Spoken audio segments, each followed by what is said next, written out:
Shalom, selamat pagi Sobat Maestro yang dikasihi Tuhan. Segera kita akan mendengar program rohani Immanuel Sumber Shalom dari GGP Shalom Bandung.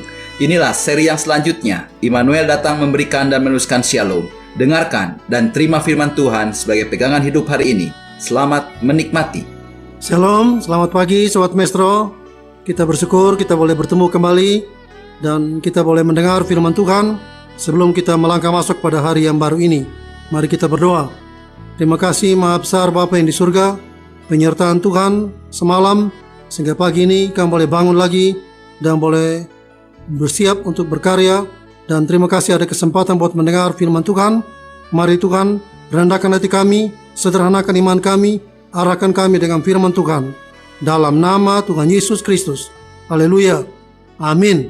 Kita mau membaca dari Mazmur 103. Mazmur 103. Seluruh pasal ini kita akan memperhatikan. Saya membaca beberapa ayat untuk sebagai pengantar sebelum kita melihat ayat-ayat yang lain. Mazmur 103, Mazmur dari Daud. Pujilah Tuhan, hai jiwaku, pujilah namanya yang kudus, hai segenap batinku. Pujilah Tuhan, hai jiwaku, dan janganlah lupakan segala kebaikannya. Dia yang mengampuni segala kesalahanmu, yang menyembuhkan segala penyakitmu, yang menebus hidupmu dari lubang kubur, yang mahkotai engkau dengan kasih setia dan rahmat. Dia yang memuaskan hasratmu dengan kebaikan sehingga masa mudamu menjadi baru seperti burung raja wali. Dan nanti ayat yang berikut kita akan perhatikan lebih lanjut lagi.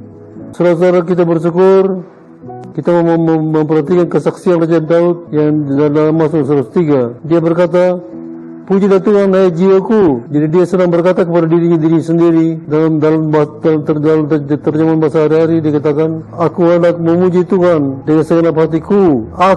Jadi pujilah Tuhan, hai jiwaku.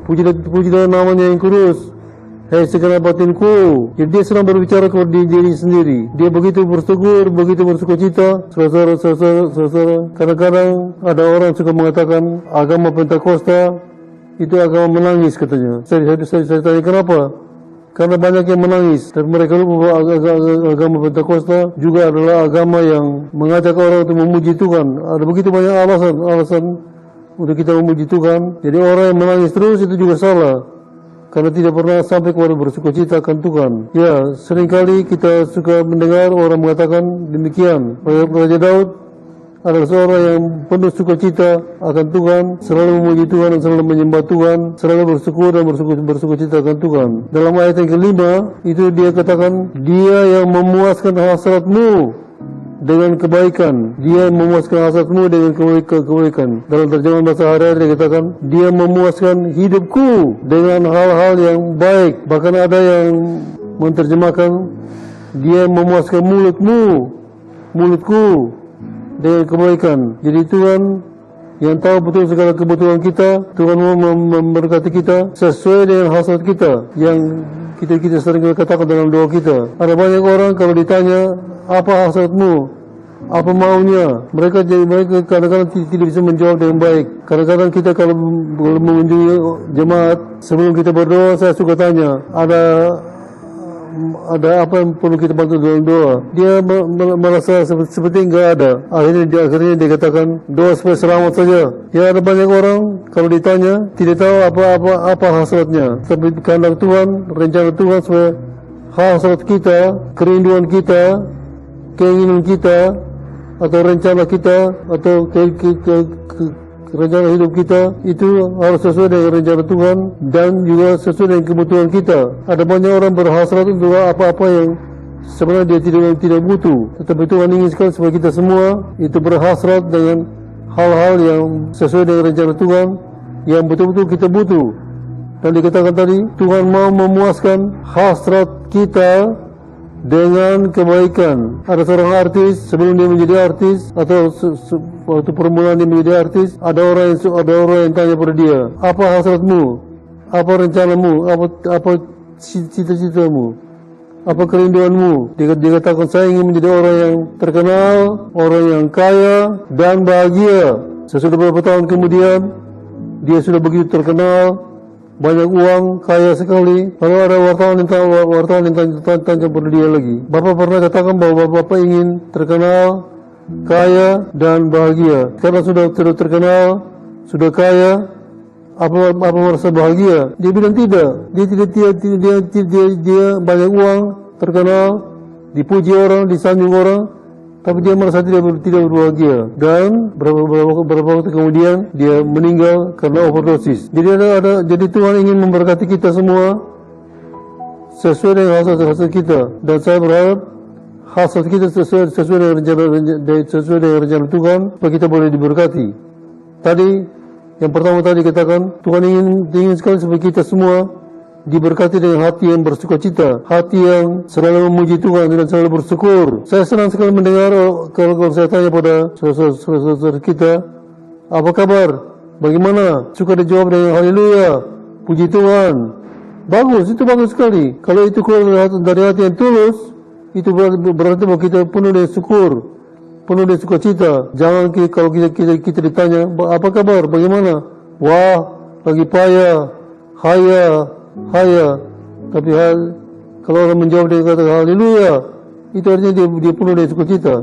Dan itu rencana Tuhan. Tuhan menghendaki, Tuhan ingin memberkati kita dengan hati yang bersukacita, hati yang bersyukur. Itulah sebabnya Tuhan mengatakan bahwa aku waktu dia mau naik ke surga, itu dia pesan, aku akan tinggalkan kamu, tapi jangan susah, jangan gelisah.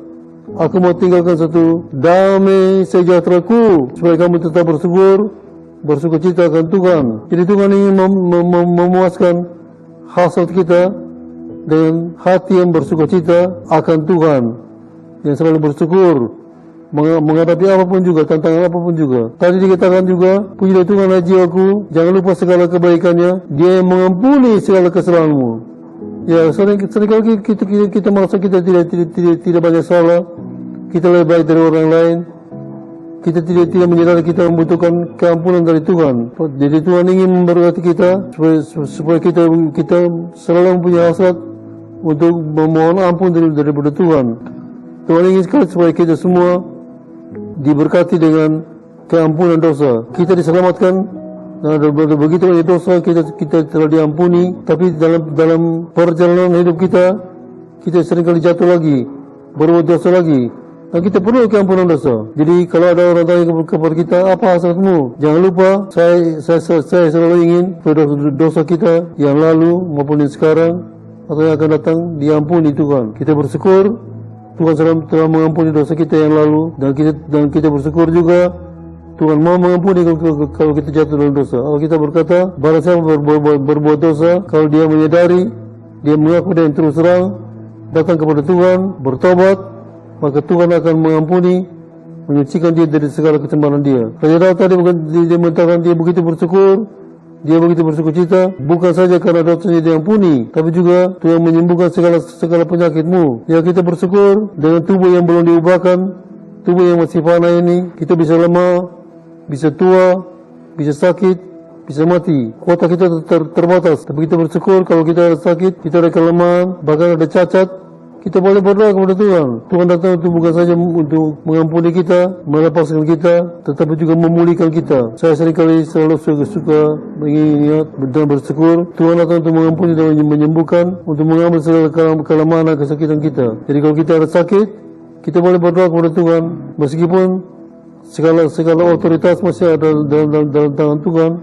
Kita boleh berdoa supaya Tuhan sembuhkan kita, kuatkan kita, pulihkan kita, supaya kita sehat, kuat, bisa melayani Tuhan, bisa bersaksi, bisa bekerja, bisa memuliakan nama Tuhan. Jadi ada banyak hasrat kita. Jangan lupa kita berhasrat untuk Tuhan, penuhi kita dengan pujian dari Tuhan, hati yang penuh syukur dan sukacita, supaya kita berdoa, Tuhan juga mengampuni kita, Tuhan menyembuhkan kita dari segala sakit penyakit, dari segala kelemahan kita. Bahkan Raja Daud mengatakan dia bersyukur bahwa Tuhan juga bukan saja mengampuni dia dan menyembuhkan dia dari segala penyakit, tapi juga menembus hidupnya dari lubang kubur.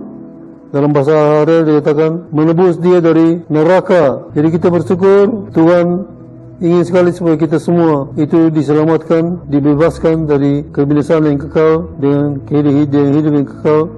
Kita mendapat hidup yang kekal, mendapat keselamatan. Tidak ada banyak orang lupa berdoa, lupa berhasrat. Kalau ditanya perlu apa? Rindu, ada kerinduan apa? Mereka lupa bahwa kerinduan kita yang paling utama adalah keselamatan, hidup yang kekal. Jadi kalau ada orang tanya, jangan lupa, saya bersyukur, saya yang rindu untuk diselamatkan, telah diselamatkan oleh Tuhan Yesus sendiri. Dialah Tuhan dan Juru Selamat kita. Kita bersyukur, Tuhan memberkati kita dengan hidup yang kekal. Dikatakan tadi, Tuhan menebus kita dari lubang kubur. Bahkan Tuhan memberkati kita dengan satu hasrat yang merindukan kasih Tuhan. Ya, seringkali orang lupa untuk bersyukur bahwa Tuhan mengasihi kita dengan satu kasih yang kekal, kasih yang tidak bisa dipisahkan oleh apa dan siapapun juga. Kita bersyukur Tuhan menebus kita dari lubang kubur, tapi juga memahkotai kita dengan kasih setia dan rahmat. Kita bersyukur, saya seringkali katakan, Tuhan mengasihi kita dengan kasih yang tidak bisa dipisahkan oleh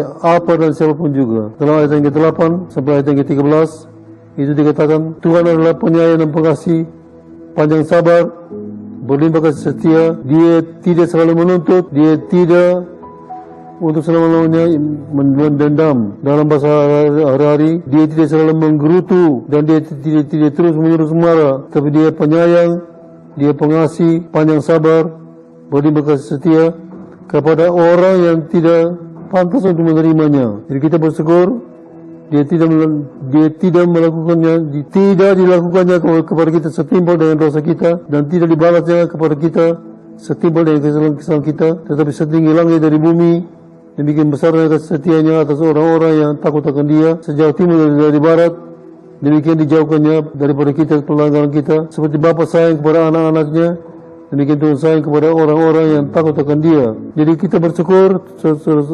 Kita seringkali lupa untuk berhasrat supaya kita boleh ada kesempatan untuk menikmati kasih Tuhan. Bahwa Tuhan mengasihi kita itu tidak bisa disangkal. Dia begitu mengasihi kita, dia selalu ingat kita, dia selalu memikirkan tentang kita. Bahkan dia yang telah datang untuk mencari dan menyelamatkan kita. Jadi kita bersyukur Tuhan memberkati kita, memuaskan hasrat kita dengan hati yang penuh sukacita, dengan keampunan dosa, dengan kesehatan, kesembuhan dan pemulihan jasmania kita, memberkati kita juga dengan keselamatan atau hidup yang kekal, karena Tuhan mengasihi kita dengan satu kasih yang tidak bisa dipisahkan oleh apa dan siapapun juga. Tadi kita katakan ayat yang kelima, dia yang memuaskan hasratmu dengan kebaikan, sehingga masa mudamu menjadi baru seperti burung raja wali. Kita bersyukur, saudara, sementara ada begitu banyak orang yang ingin awet muda, ingin tetap kuat, ingin tetap segar. Tuhan berjanji kalau kita betul-betul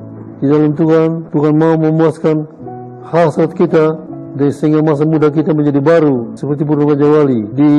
Dikatakan bahwa burung raja wali setiap ada waktu tertentu dia merontokkan segala yang lama, yang tua, diganti dengan yang baru, sehingga menjadi kuat lagi, bisa terbang lagi lebih kuat, lebih tinggi. Jadi sementara orang-orang begitu merindukan tetap kuat, tetap muda, tetap sehat, Tuhan ingin juga memberkati hasrat kita dengan kekuatan seperti orang muda. Dikatakan dalam Yesaya 40, orang muda bisa capek, bisa lelah, tetapi orang yang menunggu Tuhan, yang menantikan Tuhan, yang berharap kepada Tuhan, itu dia akan diperbarui kekuatannya, akan diberi kekuatan yang baru. Tuhan ingin sekali supaya kita semua diberkati dengan hasrat hidup kita, tetap segar, tetap kuat, tetap sehat, terutama di tengah-tengah pandemi sekarang ini. Ada begitu banyak orang merindukan kesembuhan, merindukan kekuatan, kesehatan. Itu semua tergantung kepada kemurahan Tuhan. Kita bersyukur di tengah-tengah pandemi sekarang, sementara dokter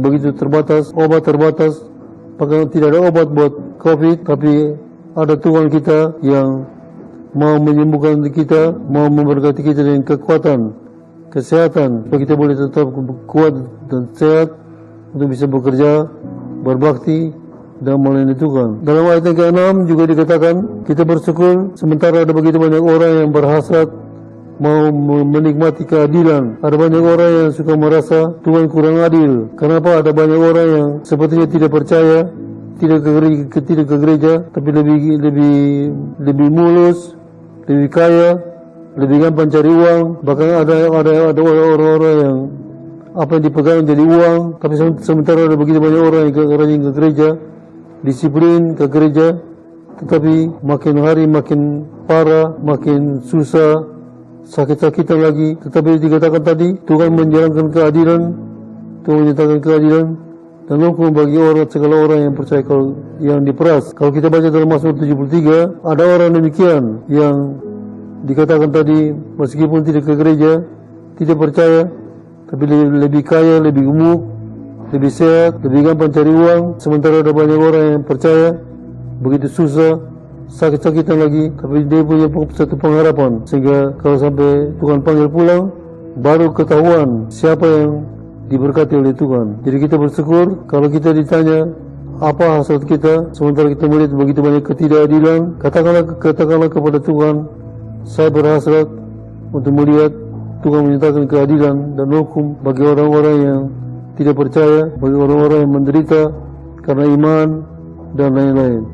Dan Tuhan akan mempermuliakan namanya. Juga saudara, ada banyak orang yang kalau ditanya apa hasrat kamu, seringkali mereka tidak tahu apa yang harus dijawab. Tetapi dalam ayat yang ke-7, Raja Daud mengatakan, Tuhan telah memperkenalkan jalan-jalannya kepada Musa, perbuatan-perbuatannya kepada orang Israel. Dalam bahasa hari-hari dikatakan, Tuhan telah menyatakan kehendaknya dan hakikatnya dan keberadaannya kepada orang-orang Israel. Jadi kita bersyukur ada begitu banyak orang yang ingin mengetahui rencana Tuhan, ingin mengetahui kehendak Tuhan, ingin mengetahui firman Tuhan, ingin mengetahui siapa Tuhan yang sebenarnya yang disembah. Bisa kita dapat kalau kita memperhatikan firman Tuhan, kalau kita membaca firman Tuhan, kita akan mengetahui apa yang menjadi rencana Tuhan, kehendak Tuhan, karena Tuhan akan memuaskan hasrat kita untuk firman Tuhan dengan memberi firman Tuhan kepada kita. Kita bersyukur Tuhan memberkati kita dengan firman yang memberi pencerahan dalam hidup kita, sehingga kita bisa menjadi orang-orang yang tahu siapa Tuhan yang kita sembah, apa yang menjadi rencana Tuhan, apa yang menjadi kehendak Tuhan, apa yang menjadi kerinduan Tuhan, dan kita boleh hidup sesuai dengan rencana Tuhan. Kita bersyukur Tuhan ingin sekali supaya kita semua itu menikmati firman Tuhan, disiplin membaca firman Tuhan, disiplin merenungkan firman Tuhan, dan kita juga akan diberkati. Dalam ayat yang ke-14 sampai ayat yang ke-16 itu dikatakan Raja Daud bersyukur bahwa Tuhan mengasihi dia dengan kasih yang penuh pengertian. Jadi Raja Daud manusia biasa seperti kita juga, jatuh dalam dosa, juga bisa sakit, bisa lama, bisa tua, bahkan meninggal. Dikatakan dalam ayat 14, dikatakan dia sendiri tahu apa kita. Dia ingat bahwa kita ini debu. Adapun manusia hari-harinya seperti rumput, seperti bunga di padang, demikianlah ia berbunga. Apabila angin melintasinya, maka tidak ada lagi ia, dan tempatnya tidak mengenalnya lagi. Tetapi kasih setia Tuhan dari selama-lamanya sampai selama-lamanya dan atas orang-orang yang takut akan dia, dan keadilannya bagi anak cucu, bagi orang-orang yang berpegang pada perjanjiannya dan yang ingat akan melakukan titanya. Jadi kita bersyukur Tuhan memuaskan hasrat kita dengan kasih yang penuh pengertian. Saya selalu ingatkan hal ini, dan saya selalu sebut dan bersyukur bahwa Tuhan mengasihi kita dengan satu kasih yang penuh pengertian. Tuhan mengasihi kita tapi juga penuh pengertian. Ada banyak orang mengasihi tapi tidak penuh pengertian. Saya kadang-kadang mengasihi tapi mengomel. Orang ini saya sudah menolong dia, saya sudah mengasihi dia, tapi dia begini, dia begitu, dia tidak bisa mengerti.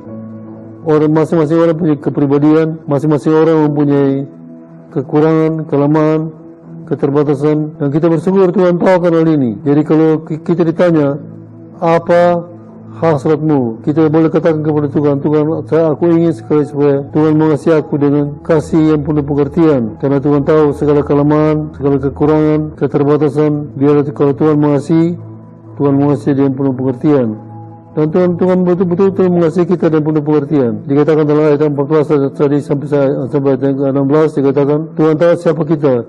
Kita masih manusia biasa yang dari debu, seperti rumput katanya. Sementara angin tiup bisa terbang dan tidak ada lagi. Jadi begitu juga manusia yang begitu fana. Ada beberapa jemaat yang dulu begitu akar udah kita, sekarang tidak ada lagi karena sudah dipanggil pulang. Begitu terbatas, begitu. Itulah manusia, terbatas, fana. Tapi kita bersyukur dengan segala keterbatasan yang ada pada kita, Tuhan mengasihi kita dengan penuh pengertian sehingga kita masih diberkati, masih ada sebagaimana kita ada sekarang. Dia adalah gembala kita yang baik. Juga sesuatu Tuhan memuaskan hasrat kita, hasrat hati kita, kehidupan kita, kerinduan kita dengan kewarganegaraan surgawi. Jadi kita bersyukur, kita yang percaya pada Tuhan Yesus bukan saja menjadi anak Tuhan, bukan saja diadopsi menjadi anak Tuhan, tapi kita juga menjadi warga negara kerajaan surga. Warga negara WNKS, warga negara kerajaan surga. Sementara saya melihat ada begitu banyak orang merindukan untuk menjadi warga negara dari satu negara yang dianggap makmur, dianggap paling tertib, dianggap paling baik. Mereka lupa untuk merindukan, untuk berhasrat menjadi warga negara kerajaan surga. Tapi Tuhan tahu kebutuhan kita, sehingga Tuhan yang telah menyelamatkan kita adalah Tuhan juga yang telah memuaskan hasrat kita dengan kewarganegaraan kerajaan surga, sehingga kita semua boleh diberkati oleh Tuhan. Jadi bukan saja sebagai anak dari keluarga besar Allah, tapi juga menjadi orang yang adalah warga negara kerajaan surga. Kalau warga negara dari kerajaan di dalam dunia saja yang baik itu mendapat begitu banyak jaminan, apalagi warga negara kerajaan surga begitu terjamin. Kalau kita punya raja di atas segala raja, Tuhan di atas segala Tuhan, Allah di atas segala ilah, yaitu Yesus Immanuel. Kita bersyukur, kita yang berhasrat, yang merindukan ada begitu banyak hal yang baik dan Tuhan sediakan. Dalam ayat yang kelima tadi saya akan baca ulang bagian yang pertama, dikatakan Dia yang memuaskan hasratmu dengan kebaikan. Dia yang memuaskan hidupmu, kerinduanmu, keinginanmu dengan hal-hal yang baik, hal-hal yang mulia. Dan kita telah mendengar tadi ada begitu banyak hal-hal mulia yang telah Tuhan sediakan buat kita semua, supaya kita semua boleh diberkati. Jadi kita perlu memelihara persekutuan dengan Roh Kudus sehingga hasrat kita lebih sesuai dengan rencana Tuhan, dan Tuhan akan memberkati kita dengan apa yang kita butuhkan. Kita sudah melihat beberapa hasrat yang berkenan kepada Tuhan. Pastikan kita meluruskan hasrat kita lebih sesuai dengan rencana Tuhan. Mari kita berdoa. Terima kasih Maha Besar Bapa yang di surga, Tuhan telah berbicara, Tuhan telah berfirman. Biarlah Tuhan juga yang menyempurnakan, meneguhkan dan membenarkan setiap firman yang telah kami dengar pada pagi hari ini. Dan Tuhan sendiri juga yang memimpin kami dalam seluruh kegiatan kami pada hari ini. Tuhan memberkati semua yang telah mendengar pada pagi hari ini. Yang sakit Tuhan sembuhkan, yang lemah Tuhan kuatkan, yang ragu-ragu Tuhan mantapkan. Ada masalah-masalah dalam rumah tangga, dalam usaha dan pekerjaan, Tuhan pimpin keluar yang satu kemenangan. Tuhan memberkati juga Radio Maestro dengan segala pergumulannya, sehingga melalui radio ini nama Tuhan boleh dipermuliakan. Dalam nama Tuhan Yesus Kristus. Haleluya. Amin. Kita telah mendengarkan firman Tuhan yang berkuasa, meneguhkan, menyegarkan, bahkan memulihkan kita. Kalau saudara ingin pelayanan konsultasi lebih lanjut, saudara bisa menghubungi GGP Shalom, Jalan Semar nomor 36 Bandung, telepon 6012-604. Saudara-saudara yang belum mengambil keputusan di mana saudara akan hidup berjemaat, saudara dan keluarga bisa berbakti bersama kami pada hari Minggu, jam 7, jam 9 pagi, dan setengah 5 sore. Kami mengundang dan menanti saudara sampai bertemu kembali pada waktu dan gelombang yang sama. Tuhan memberkati.